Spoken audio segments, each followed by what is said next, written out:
Isang magandang araw po sa ating lahat. Muli po ito si Sir Hill Bansuelo Jr. mula po sa STOQC New Era High School. Isa na naman po ang grade 10 mathematics lesson ng ating pag-aaralan. So hindi na po natin patatagalin. Without further ado, tara, samahan niyo ako sa susunod na lesson natin.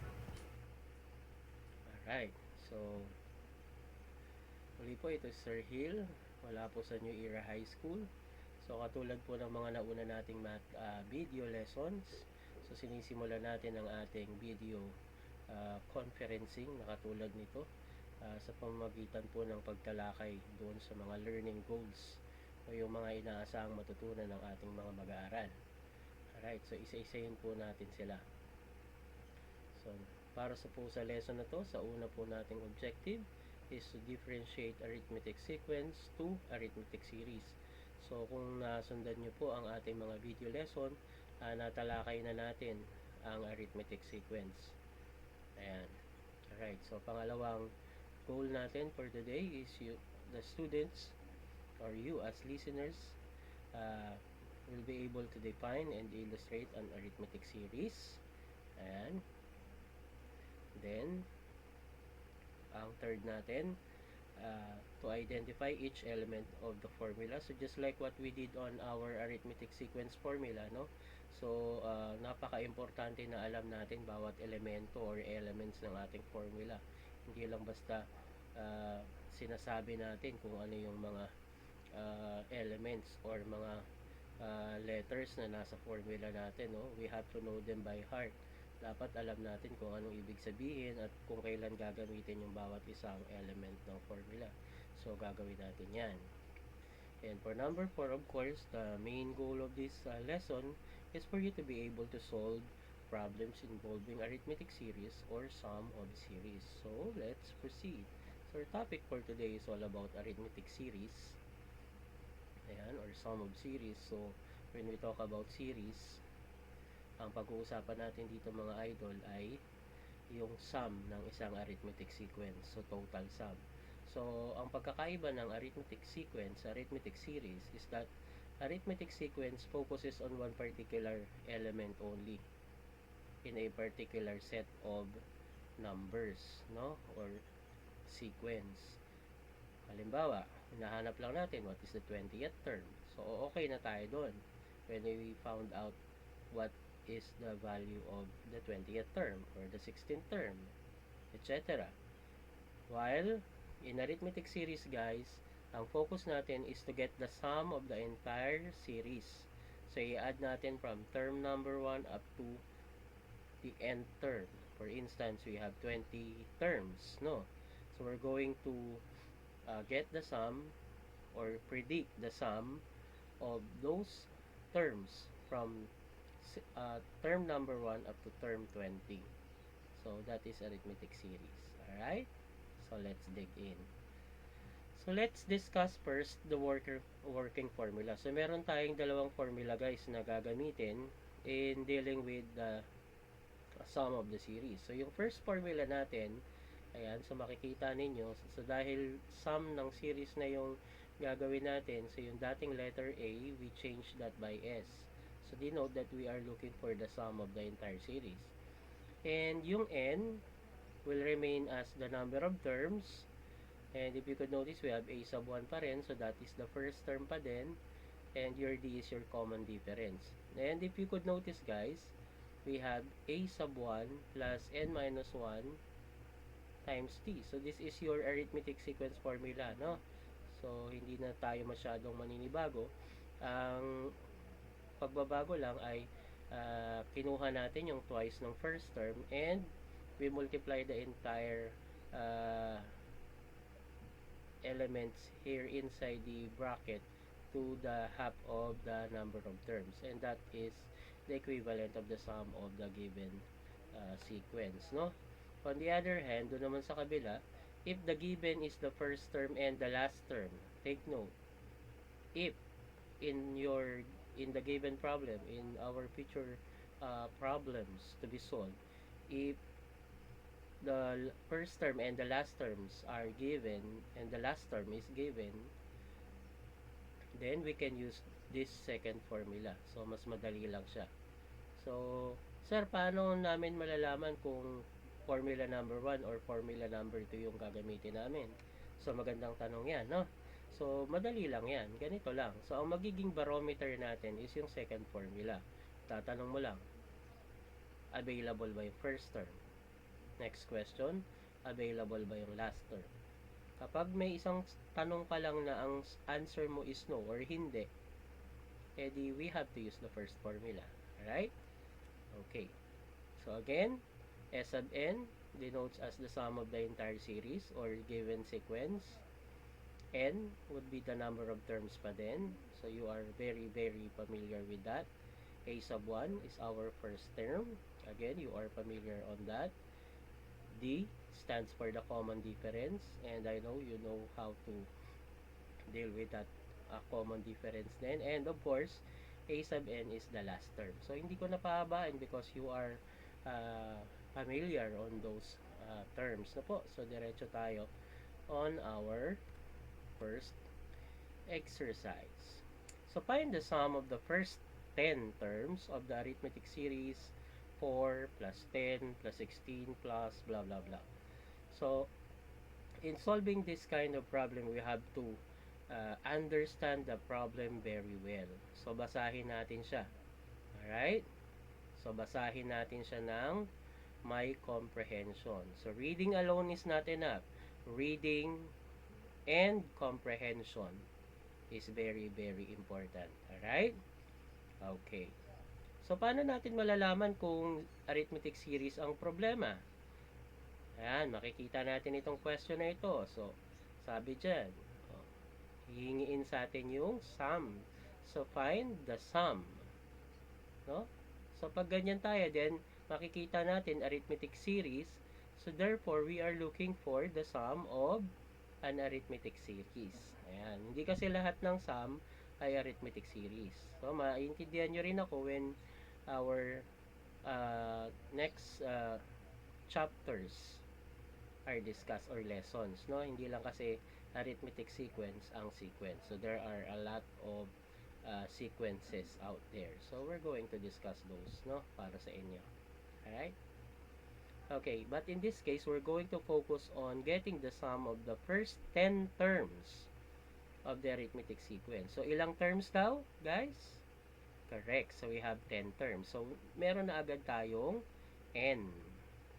And we are looking for the sum. Okay, what we have pa? Let's get the given. Yeah, we have the first term. So, the first term is 4. Alright, what else? What can we get pa from the problem?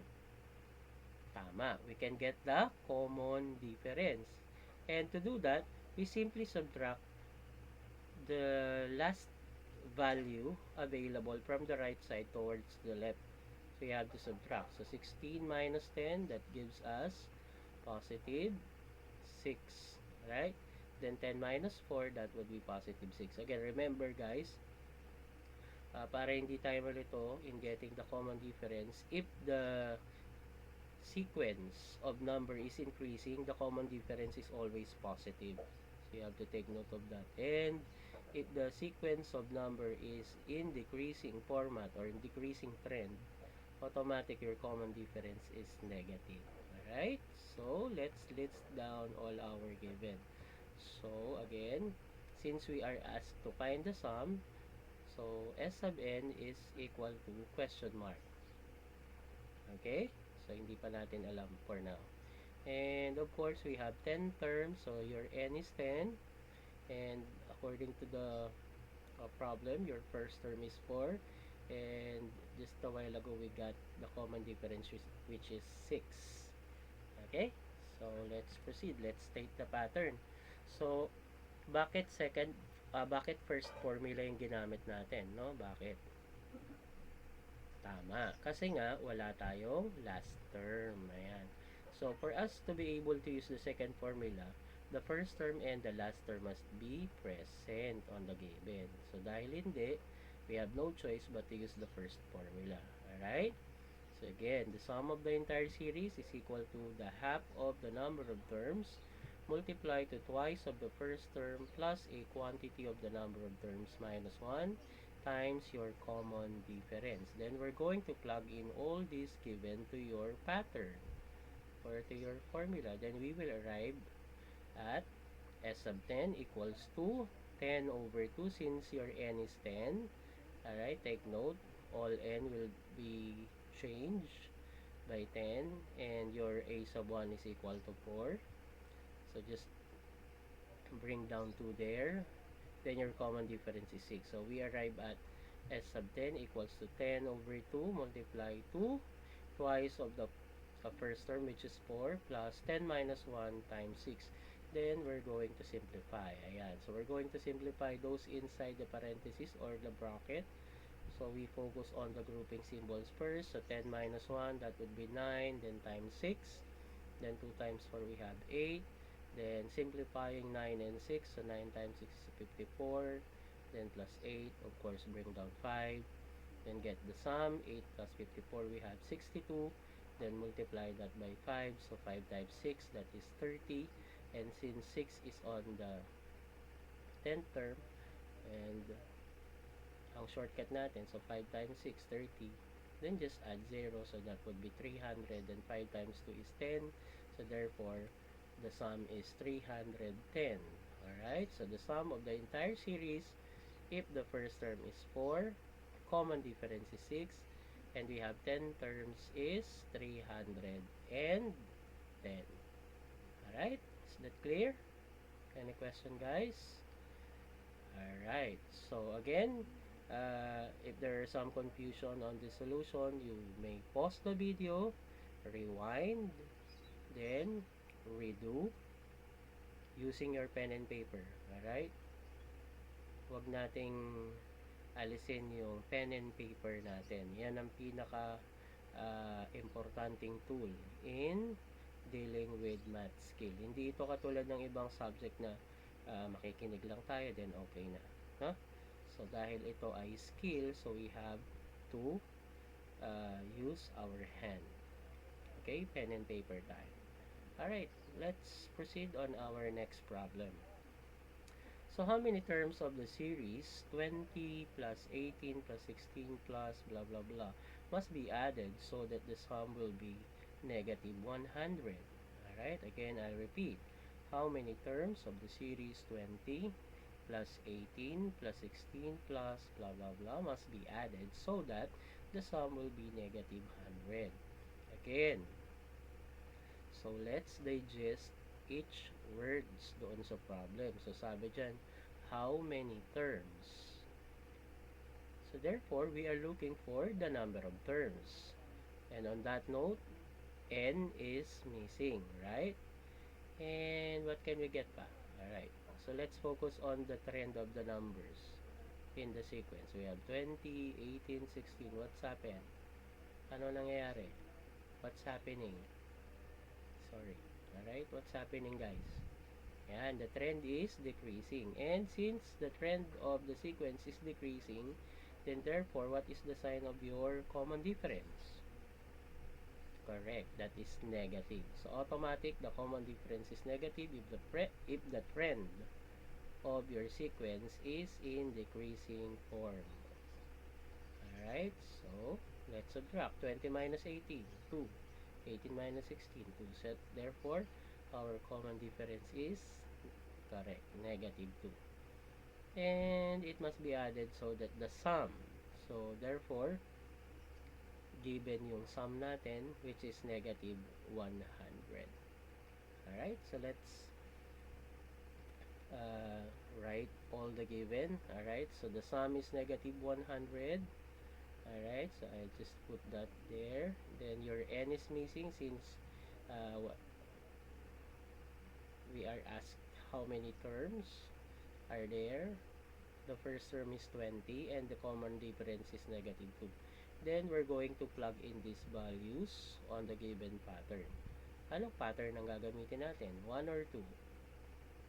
Alright, 1. Correct. Kasi the last term is not given. Okay, so again, we're going to use the first pattern. The sum of the series is equal to the half of the number of terms times twice of the first term plus a quantity of the number of terms minus 1 times the common difference. Then we're going to plug in each value to our formula. Then we will arrive in here. So we have negative 100 in replace to s of n. And since n is missing, so n will remain the same. Will remain n. So n over 2. Then 2 times your first term is 20. Then plus again n will remain n minus 1. Then multiply to the common difference, which is negative 2. Then we're going to simplify what is on the inside. And since we can simplify n over 2, so the first thing that we're going to do is to multiply to negative 100. Alright, so let's do that. Ayan, so multiply natin, then we will arrive at negative 200. Alright, can you follow? Then what is left on the right side is n after multiplying 2 to negative 100. Then 2 times 20, we have 40. Then we're going to distribute. Alright, we're going to distribute negative 2 to n minus 1. So negative 2 times n, then we will arrive at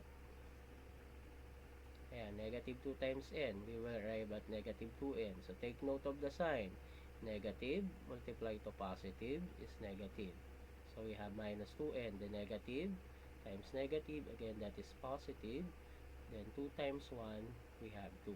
Then we're going to simplify, no? So 40 plus 2, that is 42. Ayan. Then we will arrive here.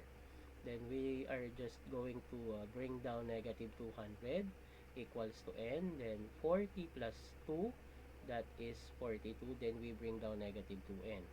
Then of course, we're going to distribute n to both negative 2n and positive 42.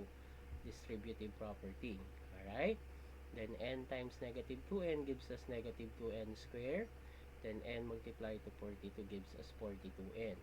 And we don't want our quadratic function to be negative, yung ating leading coefficient. So therefore, what we are going to do is to transfer these elements to the left side. Take note, when we transfer one term from one side to another, we have to change the sign. So from negative 2n squared, it will turn into positive. Then positive 42n will turn into negative. The negative 200 will remain negative 200 kasi nga, hindi naman natin siya tinransfer. Alright, and here we go. Alright, so negative 2n squared naging positive. Positive 42 naging 42n. Then again, yung minus 200 will remain minus 200 and equals to 0. Now, if you could notice, our numerical coefficient 2, negative 42, and negative 200 are divisible by 2. So, we can reduce the equation. So, by dividing the entire equation by 2, then we will arrive at, ayan, n squared. Why? Because 2 divided by 2, that is equal to 1 times n squared, we have n squared. The negative 42 divided by 2, that is negative 21n. The negative 200 divided by 2, that is negative 100, that is n equals to 0. Then our equation is n squared minus 21n minus 100 equals to 0. Then we are now ready to solve for n via factoring, or you can use your quadratic formula instead, no? Ayan. So, grade 9 kayo, pinag-aralan nyo yung quadratic formula. So, kayang-kaya nyo gamitin yan ng quadratic formula. Pero, pwede rin natin itong i-factor agad. Ayan. Alright, guys. Take note. If the last term is negative, the binomial we are looking into is unlike sign. So, automatic unlike sign agad. Alright? Positive and negative. Then, we're going to think of a number. When we multiply, we arrive at 100. And when we subtract, we will get negative 21. And that is 25 and 4. Alright? So, you check. You can check that via FOIL method. So, n times n, again, we will get n squared. So, n multiply to negative 25, that is negative 25n. Then 4 plus n, that is 4n. The negative 25n plus 4n gives us negative 21n.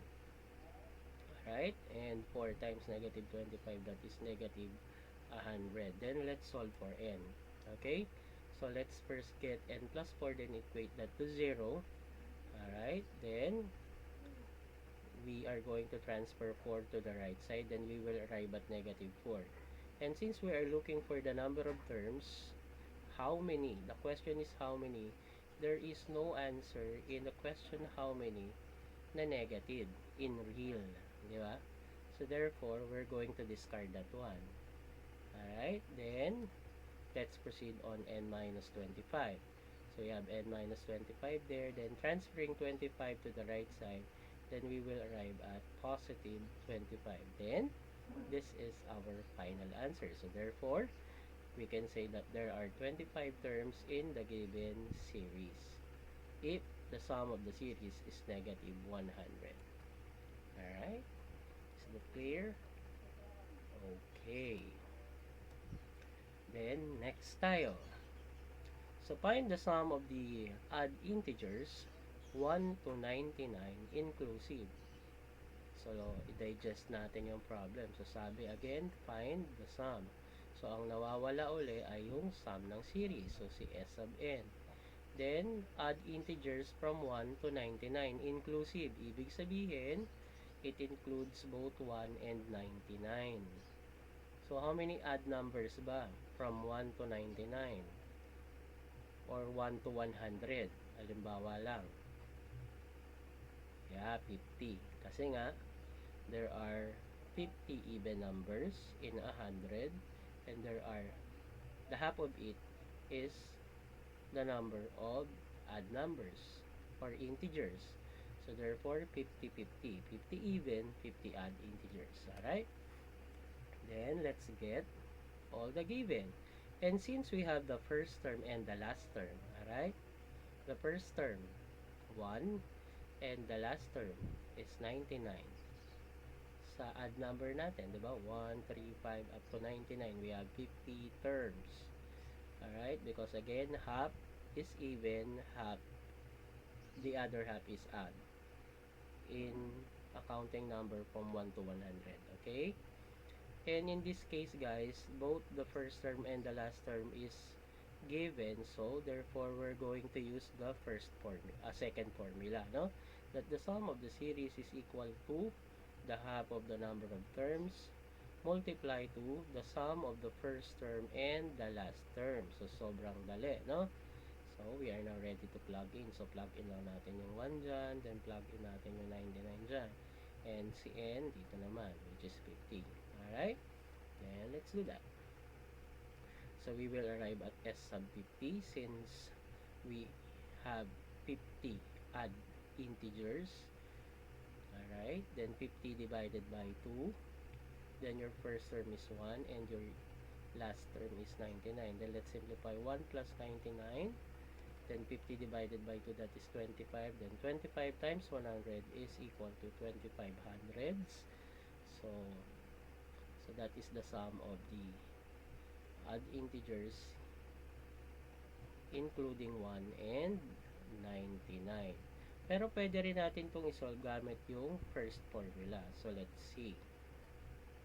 Tignan natin kung magiging pareho yung solution, ha. Alright. So, supposing hindi natin nakita, hindi natin napansin na given na pala yung last term doon, no? So, sa isang angle, isang anggulo. So, ang nakita mo lang, hindi pa rin natin alam yung sum. Nakita mo yung number of terms ay 50 because alam natin sa 1 to 100, there are 50 even and there are 50 odd numbers. And the common difference is 1.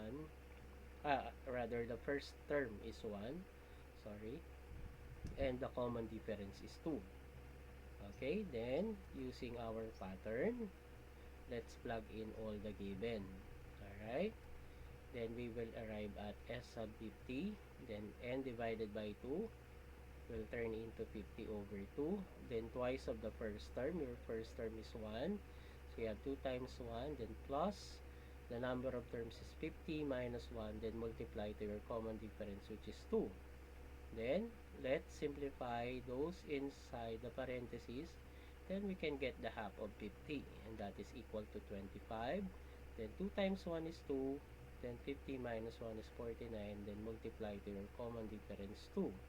Then again, simplify 49 times 2. Then you add that to 2. Alright. Then that is equal to 100. Okay. Then 25 times 100. Again, we will arrive at 2500. So, pareho lang. Just like the result when we use the second formula. So, ibig sabihin guys, kahit makalimutan mo yung second formula, you can arrive at the same result pa rin using the first formula. So, kumbaga sa gamot, itong first formula natin ang generic, and yung second formula natin yung mga branded medicine.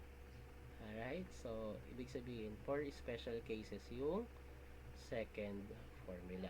Alright, again, if you did not get the explanation on or at once, you may pause the video, then rewind, relearn, then redo. Alright, again, using your pen and paper. Okay, again, practice using your pen and paper. That is very, very important. Alright, okay, so next problem tayo. So find the sum of the first 21 terms of an arithmetic sequence whose first and last terms are 4 and 21. Okay, so guys, dito napaka-specific, no? So again, hinahanap yung sum ng series, binigay yung number of terms, which is 21 terms, binigay din yung first and last, which is 4 and 124. So, wala na tayong choice. Alangan naman pahirapan pa natin using formula number 1. So, we're going to use formula number 2 instead. Alright? So, kitang-kita na sa problem. So, we will arrive in this given. Again, the sum is missing. We have n is 21. Since we have 21 terms, the first term is 4 and the last term is 124. Then, stating the second formula, the sum of the series is equal to half of the number of terms multiplied to the first term plus the last term. Ano? Then, let's plug in all the given to your pattern. Alright? Just like this one. So, we will arrive at S sub 21 since your n is 21. Then, again, we have n over 2 or 21 over 2. Then, your first term is 4 plus the last term is 124. Then, we arrive in here. Okay? 21 over 2 can't be done immediately because this is decimal. So, I guess let's focus first on the values inside the parentheses. So, 4 plus 124 gives us 128. Now, mas madali, no? 128 divided by 2. So, mas magandang sagutin yon, di ba? Because 128 is divisible by 2. So, 128 divided by 2, that is equal to 64. So, what is left is 21. Then, we multiply 21 times 24. And that's it. We will arrive at 1344. So, therefore, the sum of the series, if the first term is 4 and 100 and the last term is 124 with 21 terms is 1344. Alright, so that is arithmetic series. Ayan, so I hope na intindihan natin kung kailan gagamitin yung dalawang pattern. Alright? Okay, so I guess ready na tayo. So, kayo naman. Ayan, so babasahin ko yung mga tanong. So, bibigyan ko kayo ng 10 minutes to 15 minutes to finish the exercise. Then, please pause the video for 10 minutes. Then, after doing so, you may play it para makita ninyo yung magiging sagot for checking. Alright? Ayan. So, directions. So, perform all indicated operation. Number 1, find the sum of the series whose first 3 elements are 7, 11, 15, if there are 25 terms all in all. Ayan. Then for number 2, the sum of the series is 714 with the first three elements as follows. 4, 7, 10. How many terms are there? And for number 3, find the sum of the first 25 terms of the sequence whose first and last terms are 3 and 75. Again, please pause the video for 10 minutes. Then do this on your pen and paper. Alright. Okay, so your 10 minutes is finished. So let's check guys. Tingnan natin kung ano yung tamang sagot natin dito, no? Tingnan natin kung nakuha ninyo. Alright? Ayan. So, for our key answer for number 1, we have 1,375. For number 2, we have 21. And for number 3, we have 975. I hope you got the correct answer. But if not, again, don't feel sad. You may review the video, redo, relearn, then solve. Right? Huwag tayong ang objective natin ay makuha ang tamang sagot. Kailangan matuto tayo at maintindihan natin kung paano kinukuha yung tamang sagot. Paano nakukuha, hindi ano ang tamang sagot. Alright? So, magkaiba yan. Okay, so on that note, so muli po tayo magpapaalam. So, stay safe guys until our next math kwentuhan. Again, this is Sir Gil Bansuela Jr. mula po sa Paralan ng New Era High School. See ya!